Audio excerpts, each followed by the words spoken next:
आप सब पर सलामती हो।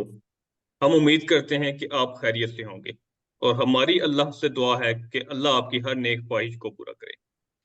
इस वक्त आप देख रहे हैं हमारा YouTube चैनल ईआरपी वर्ल्ड। हमारा मकसद आपको नई टेक्नोलॉजी के साथ मुतारिफ करवाना है। इस सिलसिले में हम आपके लिए लेके आए हैं एक यूनिक सॉफ्टवेयर जो हमारा स्कूल बेस, कॉलेज बेस और आपके boarding school like cadet colleges में बड़ा यूजफुल है। उस वजह से हम सेशंस कर रहे हैं, लेकिन हम इस चैनल के ऊपर आपके साथ सेशन करेंगे, आपको इंफॉर्मेशन देंगे एजुकेशन के हवाले से भी। उस सिलसिले में हम एजुकेशन एक्सपर्ट्स के भी इंट्रोड्यूस करेंगे और डिफरेंट लोगों के इंट्रोड्यूस करेंगे, जिसमें सीईओ भी शामिल होंगे, एजुकेशन कंसल्टेंट भी शामिल होंगे। लेकिन आज हम जो सेशन करने लगे हैं वो लास्ट सेशन हमारा हुआ था फी इनवॉइसेस के ऊपर ईआरपी वर्ल्ड के। आज का सेशन हमारा जो है वो है फी इनवॉइसेस को जनरेट करना। आसिफ साहब ने बड़ा डीपली समझाया था, लेकिन फी रिसिप्ट के ऊपर हम लोगों ने सेशन नहीं किया था। उस वजह से आसिफ साहब आपकी तरफ आएंगे कि जो फी रिसिप्ट थी वो हमने नेक्स्ट सेशन ही छोड़ा था।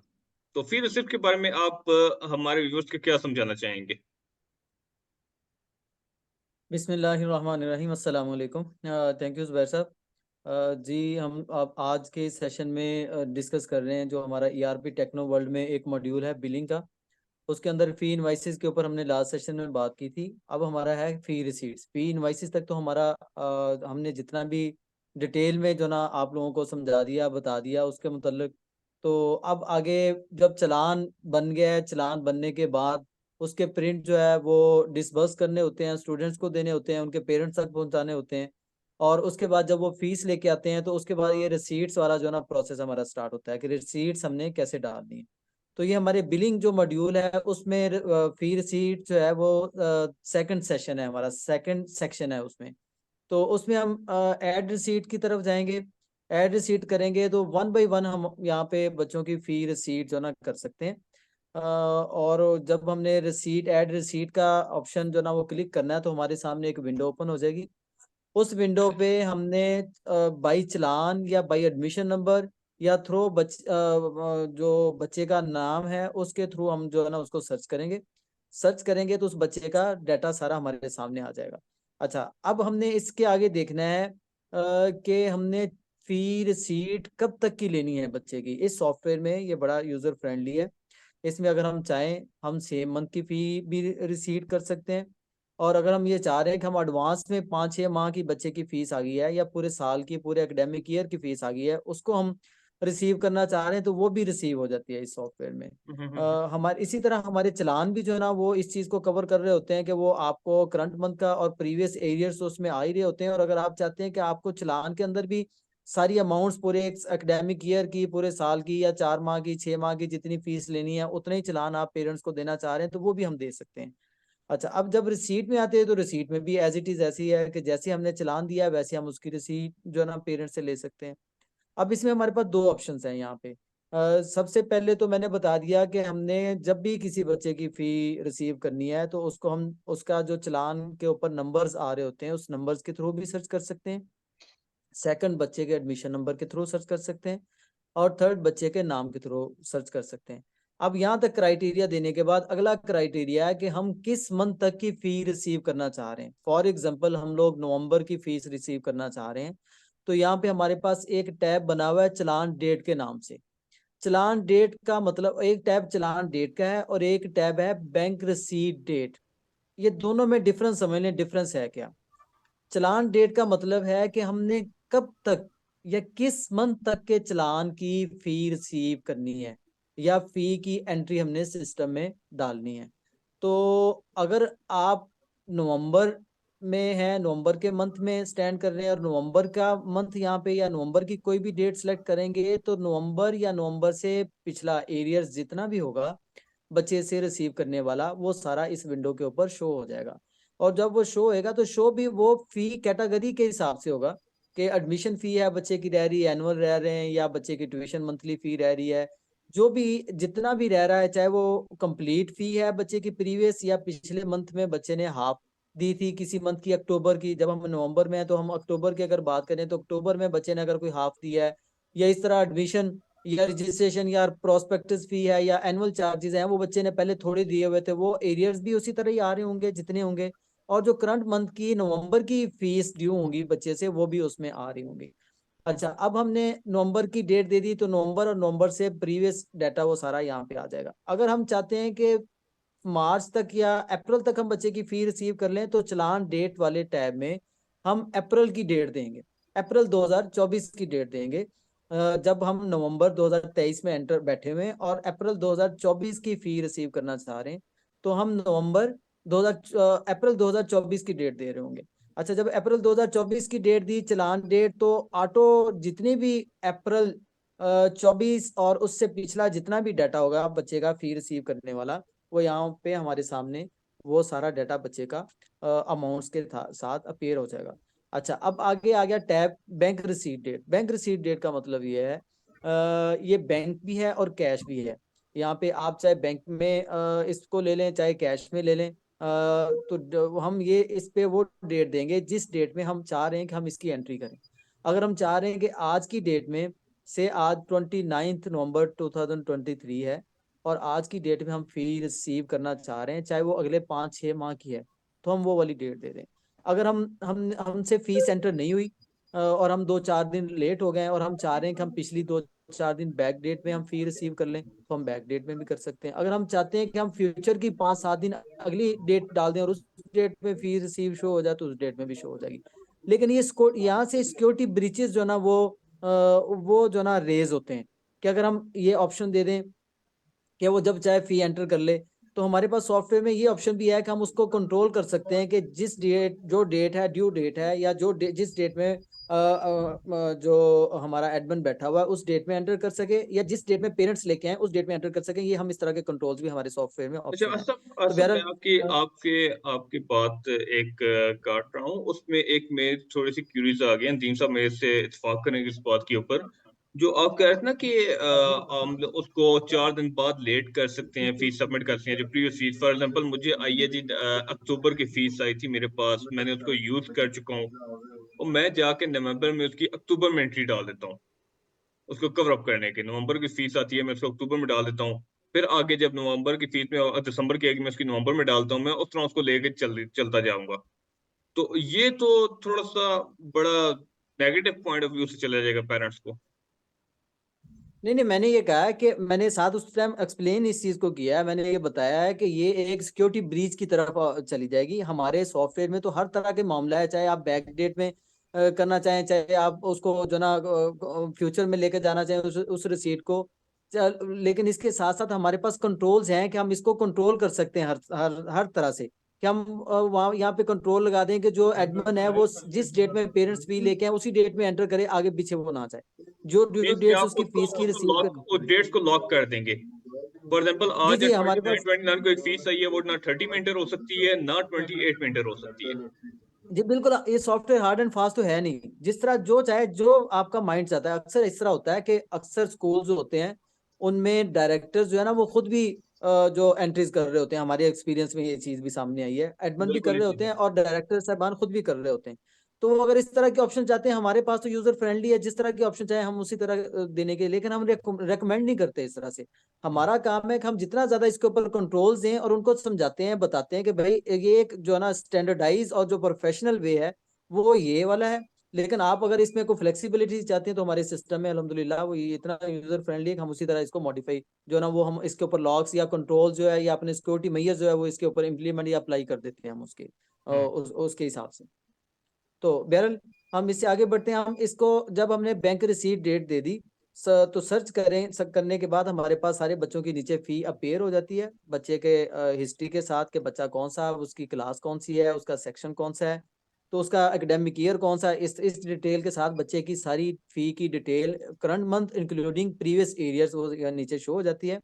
यहाँ पे हमारा करने वाला काम, हमने सबसे पहले बच्चे को सर्च किया, उसके बाद चलान डेट दे दी, किस डेट तक की फी रिसीव करनी है, उसके बाद हमने बैंक रिसीट डेट दे दी, और उसके बाद फिर हमने इसको, हमारे पास यहाँ पे हेड्स की ऑप्शन होती है कि हमने इस फीस को बैंक के अकाउंट में लेके जाना है, यानी बैंक लेजर में जो हमारे पास सॉफ्टवेयर में मैनेज हो रहा है उसमें लेके जाना है, या हमने किसी कैश के हेड में लेके जाना है, वो हमारे देखिए, पास अगर यहाँ पे बैंक ऑप्शन में होती है। फीस और आई है, अगर फीस बैंक में सबमिट हुई है तो उसको आप बैंक के लेजर में डाल सकते हैं। कैश में ये तो आप कैश कर सकते हैं, मतलब दोनों ऑप्शन आपने इसमें दी हुई है। दोनों ऑप्शन है। अगर आप किसी ऑप्शन को फिक्स करवाना चाह रहे हैं वो फिक्स भी हो जाएगी। अगर आप यहाँ पे चाह रहे हैं कि चार पांच तरह के, दो तीन बैंक अकाउंट आ जाएं, दो कैश के अकाउंट आ जाएं, तब भी जो ऑप्शन आप यहाँ पे चाहते हैं वो हम ऑप्शन दे देंगे। उस टाइम जस्ट आप लोगों ने जिस अकाउंट में उसको लेके जाना है, जो इंस्ट्रक्शंस आपने अपने एडमिनिस्ट्रेशन को, एडमिन को या अकाउंटेंट्स को जो इंस्ट्रक्शंस दी हुई हैं, वो इंस्ट्रक्शंस के अकॉर्डिंग उसको फॉलो करते हुए उसी रेलेवेंट अकाउंट में यहाँ पे वो उसको सिलेक्ट कर लेगा। और वो फीस जो है जब उसकी रिसीविंग डाल के सेव करेगा तो वो रेलेवेंट अकाउंट में यहाँ पे फीस चली जाएगी। हाँ सर, बहुत शुक्रिया। मैं नदीम साहब की तरफ आऊंगा। नदीम साहब, आप अपना कुछ ओपिनियन देना चाहेंगे इस बारे में? अच्छा जुबैर भाई, आसिफ साहब ने माशाल्लाह से बड़ा अच्छा ब्रीफ किया रिसीविंग को। इसमें ना इनवाइसेस के मामले में जो हम कहते हैं ना कि हम पेपरलेस वर्किंग पे बिलीव हम्म। करते हैं, तो इनवाइसेस हार्ड कॉपी निकाल के बच्चों की डायरियों में लगाना एक प्रोसेस होता है। जिस स्कूल में ज्यादा बच्चे होते हैं वहां पे एक पूरे दिन का ये काम होता है। तो उसको माइनस करने के लिए ना इनवाइसेस के साथ हमने एक लिंक क्रिएट कर दिया। अगर आप एसएमएस का आपके पास बैलेंस मौजूद है तो आप इनवाइसेस एसएमएस के थ्रू भेज सकते हैं लोगों को। यानी आप एसएमएस पे ऑटो पे क्लिक कर दें, हर महीने की पहली तारीख को वो इनवाइस का लिंक बन के उसके एसएमएस पे चला जाएगा। वो खोलेगा तो पीडीएफ में उसकी इनवाइस खुल जाएगी। अगर पेरेंट्स चाहे उसका प्रिंट ले सकते हैं, पेरेंट्स चाहें तो उसे वैसे ही ऑनलाइन जमा करवा सकते मतलब हैं। एक तो ये आपका चीज जो है। कहने का दूसरी मकसद ये इसमें है कि एक, आपका जो कहने का मकसद ये है कि हम लोग जो बच्चों को पेपर दे रहे हैं, फॉर एग्जाम्पल एक कैंपस की स्ट्रेंथ है 1000+। तो उसने पेपर दो पेपर हम निकालने हैं जी, उसको चालान देने के लिए, फी इनवाइस देने के लिए। ठीक है, फिर उसने रिसिप्ट के जी ऊपर काम बिल्कुल करना वो, है। जी बिल्कुल ऐसा ही है कि उसको फी इनवाइस देने के लिए एक तो टाइम लगता है प्रिंट निकालने पे और जाके बच्चों की डायरियों पे लगाने के, वो टाइम उसका सेव हुआ। वो सिर्फ ये करेगा कि सिर्फ एक क्लिक पे वो भी वो सिलेक्ट कर सकता है कि हर महीने की पहली तारीख को ये चले जाए इनवाइस, तो वो चली जाएगी, वैसे ही सिलेक्ट कर सकता है वो। यानी क्योंकि उसे उसमें वो भी हर उसमें ये महीने ऑप्शन करने को की आप दे रहे हैं, जरूरत नहीं है। ये ऑप्शन दे रहे हैं। इस ऑप्शन के मैं खुद भी इसमें ऑप्शन का बड़ा आपकी अप्रिशिएट करता हूँ इस ऑप्शन को। क्योंकि देखें, जब आप चालान दे रहे होते हैं, कई स्कूल ऐसे हैं जिसमें 60% लोग वापस चालान लेने के लिए आ रहे हैं, फी इनवाइस लेने के लिए आते हैं। जिसमें मैं पर्सनली, मैं खुद अपनी बात करूं तो मुझे भतीजे या भतीजी ने कभी भी चालान घर में भाई मेरे को नहीं दिया। वो भाई हमेशा स्कूल जाता है, वहां से चालान प्रिंट करवा के लेके आता है। क्योंकि बच्चे मिसप्लेस करते हैं, उसको गुम कर देते हैं चालान को। तो अगर लिंक आ जाता है, लिंक हाँ उसके देखिए, पास 6 बजे भी जाना होगा, उसका प्रिंट जुबैर निकाला चलेगा। जुबैर भाई, हमारा हमारा मकसद ना दोनों अतराफ में फैसिलिटेशन है कि हम्म। पेरेंट्स के लिए भी फैसिलिटेशन हो और जो डाटा एंट्री ऑपरेटर है उसके लिए भी हम सहूलत पैदा करें। मतलब अब इसमें जो उसके एक लिए भी एक्सक्यूज सहूलत है, हुई जो तो एज ए उसमें पेरेंट, टाइम और पेपर सेव जो हुआ। आपने इसमें एक जो एक्सक्यूज है, पेरेंट्स का एक एक्सक्यूज होता है, मुझे फीस चलान नहीं मिला, या मैंने वो कहीं मिस हो गया था, डैड साहब मैं लेट हो गया हूँ फीस का, ये हो गया, वो एक्सक्यूज आपने बिल्कुल खत्म कर दिए पेरेंट्स का यहाँ पर आके। यस डेफिनेटली, क्योंकि उसमें ये चीजें बहुत इंपॉर्टेंट होती हैं। एक्सक्यूज को खैर बहुत बात की बात है, लेकिन इसमें ये इंपॉर्टेंट है कि आप दोनों तरफ का टाइम सेव करें, दोनों तरफ के रिसोर्सेज सेव करें। हम्म। और रिसोर्सेज और टाइम सेव करने का ये दोनों तरफ से बहुत अच्छा तरीका है कि आप उसे पेपरलेस वर्किंग कर दें सारी, और वन क्लिक पे कर दें उसे। अच्छा, हम्म। इसमें एक और चीज आसिफ भाई ने जैसे ब्रीफ कर रहे थे कि रिसीविंग जो डालते हैं वहां पे भी देखें, पहली ऑप्शन है कि उसका चालान नंबर डाल के आप सर्च कर लें। दूसरी ऑप्शन है कि उसका एडमिशन नंबर डाल के आप सर्च करें।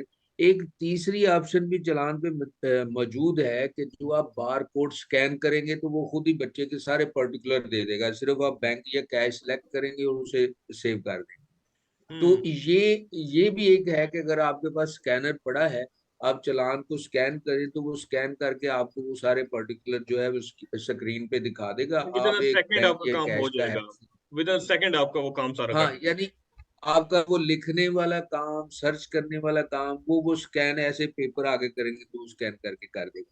तो हम्म। ये दो चीजें बड़ी इंपॉर्टेंट हैं जो असल में फैसिलिटेशन है पेरेंट्स के लिए भी और डाटा एंट्री बिजनेसमैन के लिए। तो इसमें मैं बस ऐड करना चाहता हूँ आसिफ साहब की बात। सर जज़ाकल्लाह जी आसिफ जुबैर साहब। साहब मैं जी जी जी जी आसिफ, जी जी आसिफ, आप कुछ कहना चाह रहे मैं थे? जी मैं बिल्कुल जो ना इस नदीम साहब की बात को आगे रिसीट्स को लेके जो ना थोड़ा सा कंटिन्यू करूंगा कि बिल्कुल। आगे हमने यहाँ तक तो इसको कर लिया था कि हम बैंक लेजर या कैश लेजर सिलेक्ट कर लेंगे, उससे आगे हमारे पास फी रिसीव करने के ऑप्शंस क्या हैं। तो उसमें जब हमारे पास जब विंडो खुलती है सारी डिटेल्स आ रही होती हैं कि ट्यूशन है, मंथली है और किस किस मंथ की क्या क्या एरियर्स हैं और करंट मंथ के क्या ड्यूज हैं। तो उसके सामने एक पूरी विंडो ओपन हो रही होती है जिसमें ड्यू डेट भी आ रही होती है, उसमें फीस की अमाउंट भी आ रही होती है, उसमें अगर कोई डिस्काउंट है वो आ रहा होता है। अगर हम जो लेट फी फाइन वाली हमारे पास ऑप्शन है इस सिस्टम में कि पर डे के हिसाब से हम फाइन रख दें या हम कोई एक फिक्स फाइन रख देते हैं कि इस डेट के बाद इतना फिक्स फाइन होगा, वो से 100 होता है या 150 होता है। तो यहाँ पे वो फाइन भी अगर तो पर डे है तो वो ऑटो अपडेट हो रहा होता है, जितने दिन वो लेट हुआ तो उतने दिन वो लेट इस जगह पे वो फाइन अपडेट हो रहा होता है। हम्म और अगर वो फिक्स है तो वो फिक्स वाला फाइन भी इसी जगह पे अपडेट हो रहा होता है।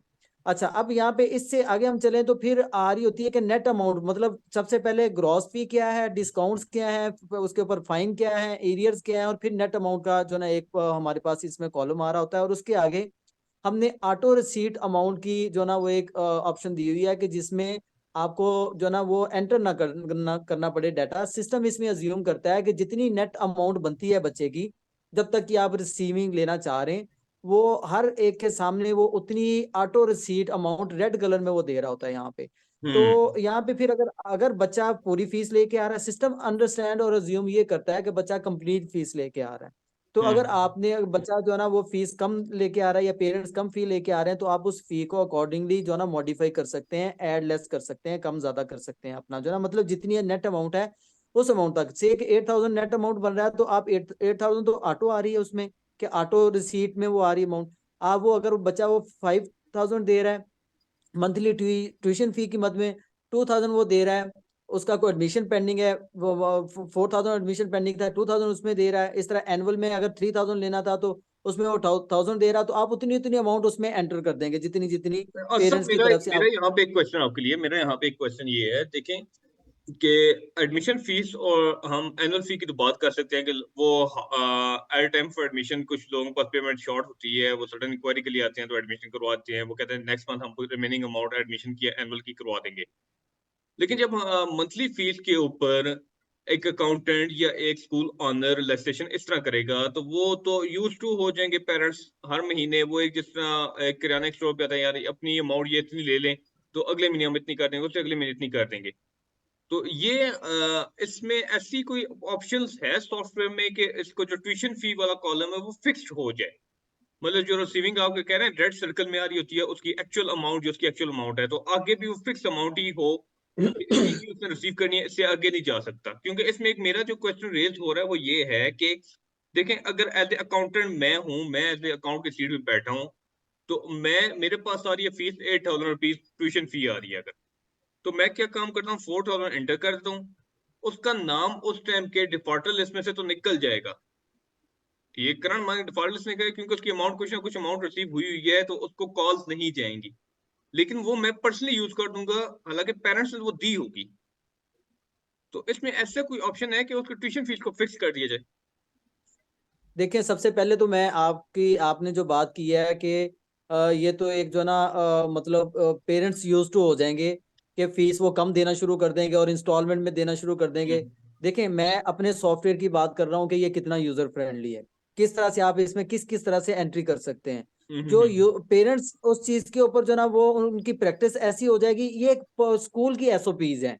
स्कूल अपने मतलब वो अपने जो उसने नोटिस या जो पेरेंट्स को उन्होंने इंस्ट्रक्शंस दी होंगी तो वो उस हिसाब से अब पेरेंट्स आके पे करेंगे। अगर वो अलाउ नहीं करते स्कूल के एसओपी, तो जाहिर बात है डायरेक्टर जो है ना एडमिनिस्ट्रेशन को अलाउ नहीं करेंगे कि आप पार्शियल फीस ना लें।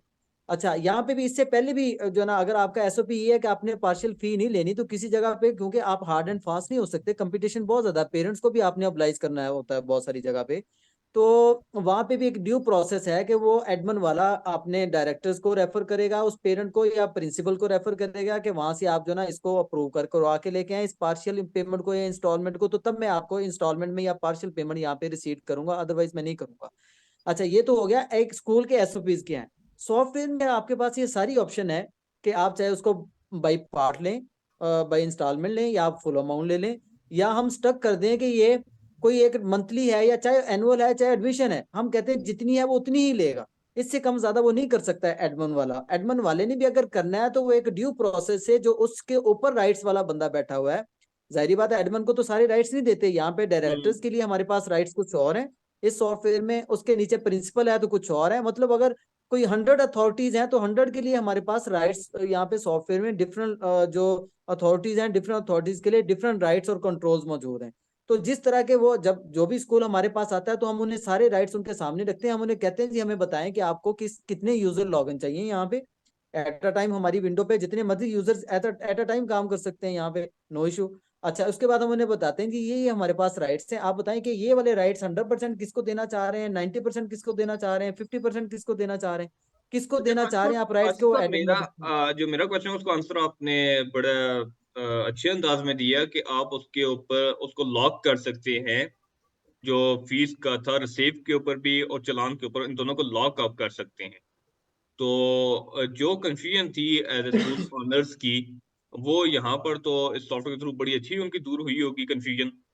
क्योंकि आप दोनों मेरी राय से इत्तेफाक करेंगे, क्योंकि ज्यादातर जो स्कूल ऑनर्स हैं वो इसी बात पे होते हैं कि हमारी स्कूल की स्ट्रेंथ भी अच्छी है, फीस भी आ रही है, लेकिन हमें फिर भी हमारी ब्रांचेस लॉस में क्यों जा रही हैं। उसकी बेसिक रीजन ये होती है कि फीसेस का इशू, कि फीस आ रही होती है लेकिन वो आगे डिस्काउंट वो ने डाला होता है, फीस कम डाल रहे होते हैं ताकि उसका करंट मंथ में से वो चीज निकल जाए, उसका नाम करंट मंथ में से निकल जाए। वो आपने बड़े अच्छे उसको एक्सप्लेन किया कि उसको आप लॉक कर सकते हैं ताकि ये चीज जो है ये खत्म हो सकती है। उनकी यहाँ से टेंशन खत्म हो सकती है, जहां पे वो 50% प्रॉफिट में थे वो इस कंडीशन के बेस पे 90% तक प्रॉफिट में जा सकते हैं। तो इसी के साथ आसिफ साहब, मैं आपसे और नदीम साहब से इजाजत चाहूंगा, और उम्मीद करता हूँ हमारे सुनने वाले हमारे व्यूवर्स को हमारी बात समझ आई होंगी। और हमारी एक इल्तिजा है आप लोगों से, एक बड़ी प्यारी हम तीनों की रिक्वेस्ट है कि हमारे चैनल को लाइक एंड सब्सक्राइब भी करें, ताकि आपको और अच्छी अच्छी बातें सुनने को मिलें और इन्फॉर्मेटिव चीज़ें आपको सुनने को मिलें। तो नेक्स्ट वीडियो में एक नए टॉपिक के साथ मिलते हैं।